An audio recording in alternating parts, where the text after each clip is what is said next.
குழந்தைக்கு தெரியாமலே நல்ல பழக்கங்களை கற்றுக் கொடுக்கலாம். இங்க நிறைய பேரண்ட் தான் குழந்தை சொல்ல பேச்சை கேட்கணும் அப்படின்னா நிறைய சொல்லி கொடுக்கணும் போல, நிறைய எக்ஸ்பிளைன் பண்ணணும், நிறைய லெக்சர் எடுக்கணும் அப்படின்னு நினைச்சிட்டு இருக்காங்க. அது அப்படி இல்லைங்க. பேரண்டிங் அப்படிங்கிறது ரொம்பவே காம்ப்ளிகேட்டடான ப்ராசஸ் அப்படின்னு நினைச்சிட்டு இருக்காங்க. இங்க எல்லா பேரண்ட் சொல்ற குற்றச்சாட்டு, என் குழந்தை நான் சொல்றதை கேட்கறது இல்ல அப்படிங்கிறது. குழந்தை சொல்றதை கேட்கறத விட செய்யறதை தான் செய்வாங்கங்க. சோ நீங்க செய்ய வேண்டிய சின்ன சின்ன விஷயத்துல கூட உங்க குழந்தை நல்ல ஹேபிட்ஸை கத்துக்க போறாங்க. சோ அப்பேற்பட்ட விஷயங்கள் என்னென்ன அப்படின்னு நீங்க தெரிஞ்சுக்க போறீங்க. இந்த வீடியோவை முதல்ல இருந்து கடைசி வரை ஸ்கிப் பண்ணாம பாருங்க. அப்பனாதான் நான் சொல்ல போற எல்லா விஷயங்களும் உங்களால நோட் பண்ணி வச்சுக்க முடியும். இதே மாதிரி குழந்தைகள் ரிலேட்டடான வீடியோஸ் உங்களுக்கு வேணும்னு நினைச்சீங்கன்னா நம்ம சேனலை சப்ஸ்கிரைப் பண்ணி வைங்க. நான் உங்களுடைய டாக்டர் திவ்யா ராமமூர்த்தி, ராமநாதபுரத்தில் 40 வருடத்துக்கும் மேலாக மருத்துவ சேவையில் சிறந்து விளங்கும் சத்யா மருத்துவமனையில் குழந்தை மருத்துவராக இருக்கிறேன். குழந்தையுடைய மூளை அப்படிங்கிறது வளர்ச்சி நிலையில தான் இருக்கும். 2 வயது ஆறாங்க அப்படின்னா அடல்ட்டோட சைஸ்ல 80%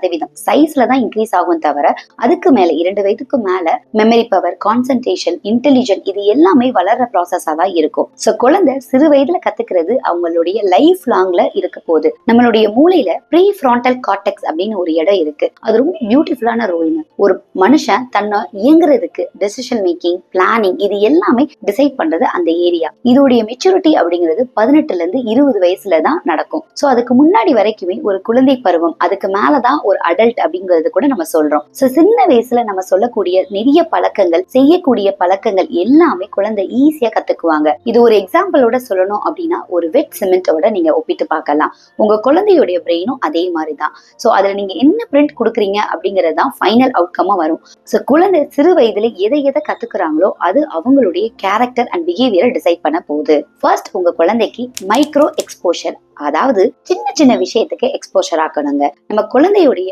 பிரெயின்ல இருக்கிற நியூரான் மிரர் நியூரான் அப்படின்னு சொல்லுவோம். அதாவது எதை பாக்குறாங்களோ அதை கத்துக்குவாங்க. நிறைய பேரண்டிங் என்ன நினைச்சிட்டு இருக்காங்க அப்படின்னா சொன்னா புரிஞ்சிரும் போல, சொல்றதெல்லாம் கேட்கணும் போல அப்படின்னு நினைச்சிட்டு இருக்காங்க. குழந்தையுடைய மூளையில 30% இன்ஸ்ட்ரக்ஷனை ஃபாலோ பண்ணுங்க, 70% அப்சர்வேஷனை தான் ஃபாலோ பண்ணுவாங்க. ஸோ நீங்க என்ன பண்றீங்க அப்படிங்கிறத குழந்தை நல்லா அப்சர்வ் பண்றாங்க அப்படின்னா அதை அப்படியே காப்பி பண்ணுவாங்க. என்னோட குழந்தைக்கு எங்க வீட்டுல நாங்க இந்த வார்த்தைகள்லாம் பேசவே மாட்டோம், எப்படி இந்த வார்த்தை தெரியுதுன்னே தெரியல அப்படின்னு சொல்லிட்டு அவங்களுடைய அப்சர்வேஷன்ல, அவங்கள சுத்தி இருக்கிற என்வரான்மெண்ட்ல இந்த வார்த்தைகள் சொல்லியிருந்தாங்க அப்படின்னா அதை அப்சர்வ் பண்ணியிருந்தாக்க கூட குழந்தை ஈஸியா அதை சொல்ல ஆரம்பிச்சிருவாங்க. நம்மளுடைய காலகட்டத்துல நம்மளுடைய தாத்தா, அப்பா இவங்க எல்லாமே காலையில ஒரு நியூஸ் பேப்பர் படிப்பாங்க. நம்மள நியூஸ் பேப்பர் படி இல்ல ரீடிங் நல்ல ஹேபிட் அப்படிங்கறத சொல்லி கூட கொடுத்தது இல்ல. தாத்தா செய்யறாங்க அப்படின்னு சொல்லி தாத்தாவிட்ட விளையாட போறப்போ பக்கத்துல உட்காந்து அதுல இருக்கிறத ஃபர்ஸ்ட் பெரட்டி பார்ப்போம். அதுல இருக்க வார்த்தைகளை ரீட் பண்ண ஆரம்பிச்சோம். நம்மளுக்கு அது தெரிஞ்சிருக்கா அப்படிங்கறத நம்மளே தான் கத்துக்கிட்டோம்.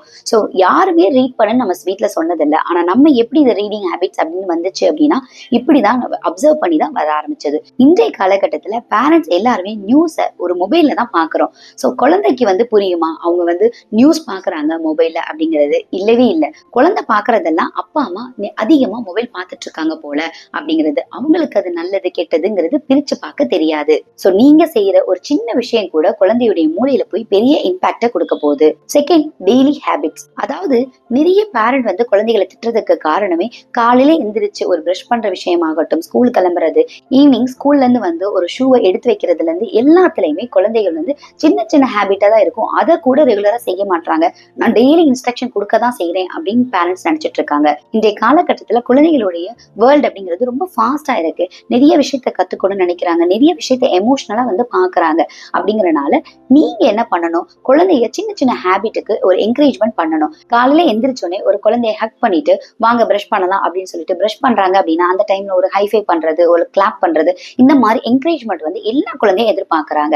அவங்களுக்கு பிடிச்ச ஒரு கேரக்டர்ல ஒரு பிரஷ் வாங்கி கொடுக்கறதாகட்டும், இல்ல நீங்க ஒரு ஷூ ரேக்கு மேல ஒரு கோட் மாதிரி இங்கதான் ஸ்லிப்பரை ரிமூவ் பண்ணணும் அப்படின்னு சொல்லி ஒரு இன்ஸ்ட்ரக்ஷன் போடுறீங்க அப்படின்னா கூட அதை குழந்தை பார்க்க அந்த இடத்துல செய்ய ஆரம்பிச்சிருவாங்க. இது எல்லாமே அலங்கார பொருளா தெரிஞ்சா கூட குழந்தையுடைய மூளையை அந்த மாதிரிதான் டிசைன் பண்ணிருக்கு. ஒரு அலங்காரமான ஒரு விஷயம், ஒரு எமோஷனலான விஷயம், இது எல்லாத்துக்குமே ஒபே பண்ணணும் போல, அதை அப்சர்வ் பண்ணிட்டு அதையும் நம்ம செய்யணும் போல அப்படின்னு சொல்லி தான் டிசைன் ஆயிருக்கு. சோ குழந்தைக்கு இதெல்லாம் ட்ரை பண்ணுங்க.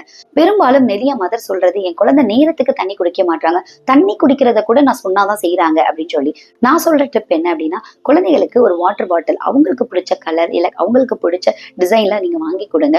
அதுல மெஷர்மெண்ட் இருக்கிற மாதிரி பாத்துக்கோங்க. குழந்தை வாட்டர் பாட்டில்ல டேபிள்ல பாக்குறப்போ எடுத்தனே தண்ணி எடுத்து குடிக்க மாட்டாங்க. ஆனா கிராஜுவலா பார்க்க பார்க்க ஓகே நம்மளுக்கானதை வச்சிருக்காங்க போல, இதை எடுத்து குடிப்போம் அப்படின்னு சொல்லிட்டு குடிக்க ஆரம்பிச்சிருவாங்க. இது பயங்கரமா யூஸ்ஃபுல்லா இருக்குது. நீங்க ட்ரை பண்ணி பாருங்க. இதே மாதிரி உங்க குழந்தையுமே சின்ன சின்ன விஷயம் ஸ்மால் ஹேபிட்ஸா இருக்கு, டே டு டே ஆக்டிவிட்டீஸ்ல கூட இதை கேட்க மாட்டாங்க, இதுக்கு என்ன பண்ணணும் தெரியல அப்படின்னு நினைச்சீங்கன்னா கமெண்ட்ல தெரியப்படுத்துங்க. நான் உங்களுக்கு ரிப்ளை பண்றேன். உங்க குழந்தையுமே பயங்கரமா நாட்டியா இருக்காங்க, இல்ல மிஸ்பிஹேவ் பண்றாங்க, மிஸ்டேக்ஸ் கூட பண்றாங்க, இதை எப்படி ஹேண்டில் பண்ணணும் எனக்கு தெரியல அப்படின்னா என்னோட பர்சனலைஸ்ட் ஆன்லைன் கன்சல்டேஷன் நீங்க எடுத்துக்கோங்க. உங்க குழந்தைகிட்ட நீங்களே கிராஜுவலா இம்ப்ரூவ்மெண்ட் பாப்பீங்க. அதுவே 2 வீக்ஸ்லயே நீங்க பாப்பீங்க. நெக்ஸ்ட், பேரண்ட்ஸோட பிஹேவியர், அதாவது காசிப், இந்த மாதிரி விஷயங்கள் எல்லாமே குழந்தைகள் வீட்டுல தான் ஆரம்பிக்கிறாங்க. நிறைய பேரண்ட் என்ன நினைப்பாங்க, நான் பக்கத்து வீட்டை, என்னோட சொந்தக்காரங்க, இவங்களை பத்திலாம் நான் பேசுறதே இல்லை, காசிப் பண்றதே இல்லை அப்படின்னு நினைப்பாங்க. ஒரே ஒரு எக்ஸாம்பிள் சொல்லணும் அப்படின்னா, ஒரு பிக் பாஸ் மாதிரி ஒரு ப்ரோக்ராம்ல ஒரு கேரக்டர் பத்தி நீங்க டிஃபைன் பண்றதாகட்டும், அது நல்ல விஷயமா இருக்கட்டும் கெட்ட விஷயமா இருக்கட்டும், குழந்தைக்கு அந்த புரிதல்லாம் இருக்காதுங்க. அவங்க பாக்குற ஒரே ஒரு விஷயம், அம்மா அப்பா யாரை பத்தியும் பேசிட்டு இருக்காங்க, ஸோ சொசைட்டில ஈஸியா வேற ஒரு ஆளை பத்தி நம்ம பேசிடலாம் போல அப்படின்னு நினைச்சிட்டு இருக்காங்க. நீங்க உங்க குழந்தைக்கு ஒரு லீடரோட சக்சஸ்ஃபுல் ஸ்டோரி சொல்றதாகட்டும், அவங்களுடைய வாழ்க்கை லெசனை சொல்றது, நிறைய சயின்டிபிக்கான ரீசன்ஸ் என்னென்ன அப்படிங்கறதெல்லாம் வீடியோவா சொல்றது, டிஸ்கஷன் பண்றது, இது எல்லாமே குழந்தைக்கு நல்ல ஒரு பெனிஃபிட்டா இருக்க போகுது. அப்போ நிறைய பேரண்ட் கேட்கறது உண்டு, அப்போ குழந்தைக்கு பாசிட்டிவான விஷயங்கள் மட்டும்தான் சொல்லணுமா, ஏன் நெகட்டிவ் விஷயத்தை எப்படி கத்துக் கொடுக்கறது அப்படின்னு சொல்லிட்டு.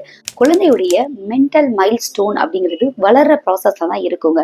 5 வயதுக்கும் கம்மியா இருக்கிற குழந்தைகளுக்கு நல்லது எது கெட்டது எது அப்படிங்கிறது புரியவே புரியாது. குழந்தையுடைய வயதுக்கு ஏத்த மாதிரி அவங்களுக்கு விஷயங்கள் சொல்லி கொடுக்க ஆரம்பிக்கணும். என்னோட வாழ்க்கையில என் சொந்தத்துல ஒரு அண்ணா என்ன வாங்க போங்க அப்படின்னு சொல்லிதான் சின்ன வயசுல கூப்பிட்டாங்க. அப்ப காலத்துல எல்லாம் எல்லாருமே வேற சொற்கள் சொல்லி கூப்பிடுறப்போ இவங்க மட்டும் என்ன மரியாதை கொடுத்து கூப்பிடுறத நான் நோட் பண்ணேன். ரொம்பவே அட்மையரா நினைச்சேன். பரவாயில்ல, இப்பெல்லாம் நம்மள ஒருத்தவங்க கூப்பிடுறாங்களே அப்படின்னு நினைச்சிட்டு என்னோட ஓபிக்கு வர்ற கிட்ஸ நான் வாங்க போங்க அப்படின்னு சொல்லிதான் கூப்பிடுவேன். இது என் கூட இருந்த சிஸ்டர் கேட்டிருக்காங்க, எப்படி மேம் பேர் கூட சொல்ல மாட்டீங்க, வாங்க போங்க அப்படின்னு சொல்லி நீங்க கூப்பிடுறீங்க அப்படின்னு சொல்லிட்டு. அப்பதான் எனக்கு நான் வந்தது, என்னோட சின்ன வயசுல நான் ஒரு ஆளை பார்த்து அட்மையரா இருக்கேன், என்னோட ரிலேட்டிவ்ல அவங்கள்ட்ட நான் இருந்து கத்துக்கிட்ட ஒரு விஷயமா கூட இருக்கும் அப்படின்னு சொல்லி. இதே மாதிரி உங்களுடைய ரிலேட்டிவ்லயும் உங்களுடைய ஃப்ரெண்ட் சர்க்கிள்ல நல்ல விஷயங்கள் தெரிஞ்சு நல்ல விஷயங்கள் செய்யற ஆட்களும் இருக்காங்க. அந்த மாதிரி விஷயங்கள் உங்கள் குழந்தைக்கும் தெரிய வரணும் அப்படின்னா நீங்க அவங்க கூட பழக விடணும். இன்றைய காலகட்டத்துல இந்த ஷார்ட்ஸ் அண்ட் ரீல்ஸ்ல ரிலேட்டிவ்ஸ் அப்படின்னாவே ஃபன்னாவோ ட்ரோலான பொருட்களா தான் பாக்குறோம். அதுலயும் கத்துக்க வேண்டிய நல்ல விஷயங்கள் இருக்கதான் செய்யுது. உங்க குழந்தை உங்க பேச்சை கேட்கவே மாட்டாங்க, திட்டாம அடிக்காம உங்க குழந்தைய மாத்துறதுக்கு என்ன செய்யணும் அப்படின்னு ஒரு வீடியோ நான் போட்டிருக்கேன். வீடியோட லிங்க் ஃபர்ஸ்ட் கமெண்ட்ல இருக்கு, கிளிக் பண்ணி பாத்துக்கோங்க.